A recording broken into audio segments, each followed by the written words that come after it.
Mais aujourd'hui, cette richesse est menacée. Notre histoire est marquée par de grands espoirs, mais aussi par de profondes blessures. Face à la haine qui monte, à la violence qui devient trop normale, il n'est plus temps de se taire et de simplement se plaindre. L'heure est à un éveil des consciences, à un appel fort à la responsabilité de chacun et à rappeler une règle d'or non négociable. Le respect sacré de la vie humaine, qui que nous soyons, policiers, gendarmes, militaires, civils, politiques, dirigeants ou dirigés. Le respect de la vie est sacré. Nous ne pouvons pas rester les bras croisés à regarder notre pays souffrir et des têtes tombées. Le chemin vers un avenir serein commence en acceptant notre devoir le plus simple, celui de protéger et d'aimer la vie. Oui, chers amis, notre responsabilité est tout engagée. Ne plus chercher de coupable, il faut agir. La paix n'arrive pas toute seule. Elle n'est pas juste l'absence de guerre. C'est un état d'esprit, une façon de vivre ensemble que nous devons cultiver chaque jour. Avec la crise dans les régions anglophones, les menaces de Boko Haram et les disputes politiques, le repli identitaire et la montée du tribalisme, il est tentant de pointer du doigt l'autre et de le rendre responsable de tout. Mais le premier pas de la responsabilité commence par se regarder soi-même. Oui, se regarder soi-même.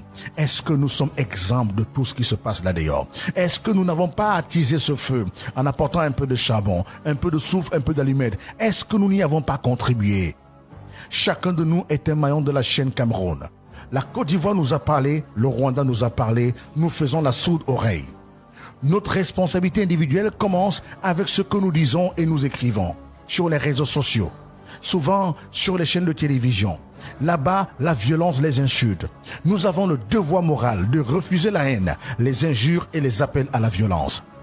Chaque mot de haine, chaque fausse information partagée sans vérifier ajoute une petite pierre sur un mur qui nous sépare. Être responsable, c'est vérifier l'information, le fact-checking. Il faut vérifier avant de s'aimer des rumeurs dangereuses. Choisir le dialogue et la discussion constructive plutôt que la dispute inutile. Être un citoyen responsable demande du courage pour défendre ce qui est juste, même si cela déplaît à certains. Le vrai changement ne viendra pas d'une seule personne, mais de la somme des petites décisions honnêtes que des millions de Camerounais prendront chaque jour, chacun dans son coin. Oui, chers amis, respectons la vie, la valeur que rien ne peut remplacer.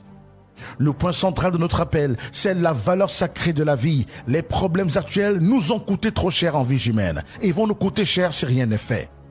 Chaque personne perdue, qu'elle soit victime d'une balle, d'un acte terroriste ou d'une injustice, est une blessure grave pour la nation. Derrière les chiffres des rapports, il y a des visages, il y a des familles déchirées, des enfants qui vont devenir orphelins et des parents qui vont perdre leurs enfants. On ne peut pas construire, on ne peut pas reconstruire le Cameroun sur des larmes et des cadavres. Il faut arrêter de trouver la mort et la violence normales. Non, la mort et la violence ne sont pas normales. Refusons ça. Les gens ont le droit d'être en colère, ont le droit d'exprimer leur mécontentement. Il faut respecter ce droit qui fait partie de l'essence humaine. Le respect de la vie n'est pas un cadeau, c'est un droit absolu pour tous. Il doit s'appliquer partout, aux civils, aux militaires qui nous protègent, aux otages, aux prisonniers et même ceux que nous considérons comme des ennemis. La dignité humaine ne doit jamais s'éteindre. L'émotion doit nous pousser à agir, chers amis. Qui n'est pas touché par la souffrance des populations contraintes de fuir leur maison et de vivre dans la peur permanente? Qui veut donc embraser le pays? Qui va supporter de voir des vies tomber à Douala, à Yaoundé, à Mélon, des maisons incendiées, des vies détruites? Ces vies souvent oubliées sont notre force. Leur seule souffrance doit nous interpeller, non pas comme une statistique lointaine, mais comme la douleur d'un membre de notre propre famille. Un enfant qui tombe en Koulouloun, l'autre qui tombe au quartier Bi ou à Emana Yaoundé, c'est notre enfant qui est tombé. C'est notre frère qui est tombé, c'est notre sœur. Le respect de la vie implique aussi de dénoncer l'impunité. Quand ceux qui commettent ces actes horribles ne sont pas punis, un message terrible est donc envoyé, que la vie n'a pas beaucoup de valeur dans ce pays. Mais non! Pour que la confiance revienne, il faut la vérité et la justice. La justice n'est pas la vengeance, c'est la garantie que de tels actes ne se reproduiront plus. Sans justice, la paix ne sera qu'une pause fragile minée par la rancœur. Le vrai pouvoir ne se mesure pas à la force des armes, mais a la capacité à protéger les plus faibles. Dans les Écritures, le roi David est loué non pour ses conquêtes, mais pour sa justice et sa compassion. Oui, pour sa justice et sa compassion. Le Christ lui-même, roi des rois, s'est agenouillé pour laver les pieds de ses disciples. Mais alors, quel pouvoir peut se glorifier d'avoir tué un rêve?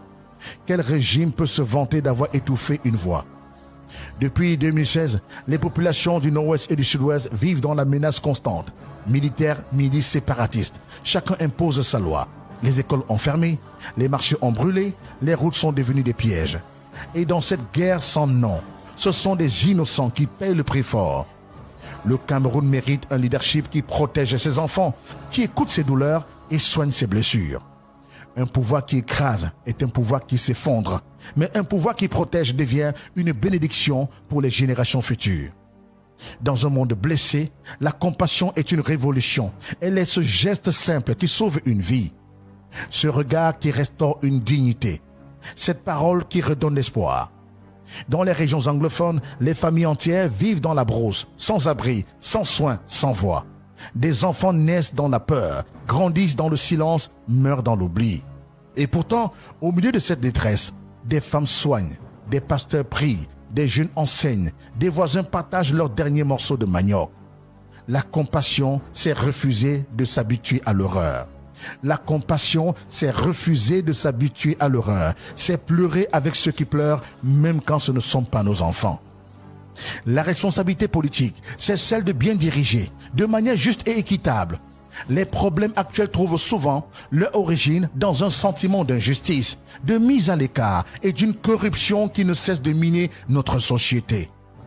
Une vraie décentralisation, souvent promise, doit se concrétiser pour donner du pouvoir et des moyens aux communautés locales.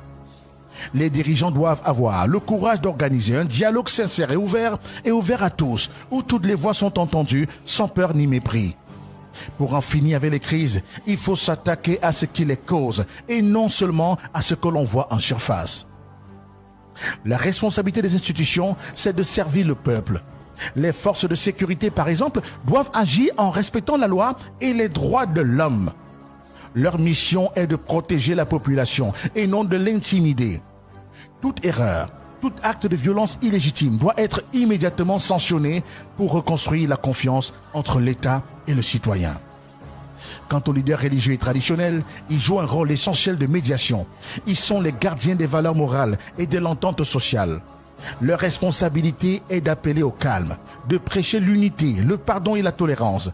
Ils doivent refuser que leur lieu de rassemblement ne serve à s'aimer la division. Ils sont les sentinelles qui rappellent que, malgré nos différences, nous sommes tous des frères et des sœurs camerounais. L'exemple des chefs est la base de la confiance. Quand un leader est honnête et se soucie du bien commun, il inspire la nation. Par contre, l'argent facile, le luxe excessif et l'arrogance de certains dirigeants créent un fossé d'amertume qui nourrit la colère. Oui, ça nourrit la colère. Chers amis, nous devons tous aujourd'hui, chacun dans son fort intérieur, prêter le serment de l'unité. Le Cameroun a atteint un moment décisif de son histoire. Rester sans rien faire mène au désastre. Agir avec responsabilité et humanité est la seule voie pour se relever. Cette chronique est un appel. Cet appel n'est pas un simple souhait, mais un engagement solennel. Les larmes et les vies perdues ne doivent plus être le symbole de notre échec, mais la source d'une nouvelle force, celle de ne plus jamais laisser la haine gagner les cœurs des Camerounais. Nous devons nous engager dès maintenant à remettre le dialogue au centre pour régler nos conflits en s'écoutant vraiment. Affirmer le droit à la vie comme une limite que personne ne doit franchir en dénonçant clairement toutes les violences. Exiger la justice et la vérité, oui, exiger la justice et la vérité pour tous les actes graves, car sans vérité, il n'y a pas de vraie réconciliation.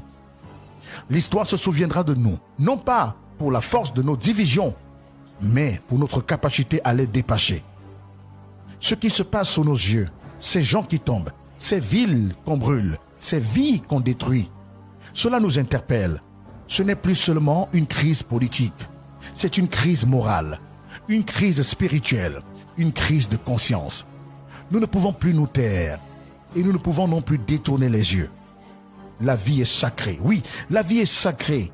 Elle ne se négocie pas, elle ne se piétine pas, elle se respecte elles se protègent, elles se célèbrent. Devant Dieu, les hommes et l'histoire, choisissons la vie, l'unité et la paix. Que la responsabilité guide chacun de nos pas et que le respect de la vie soit notre loi à tous.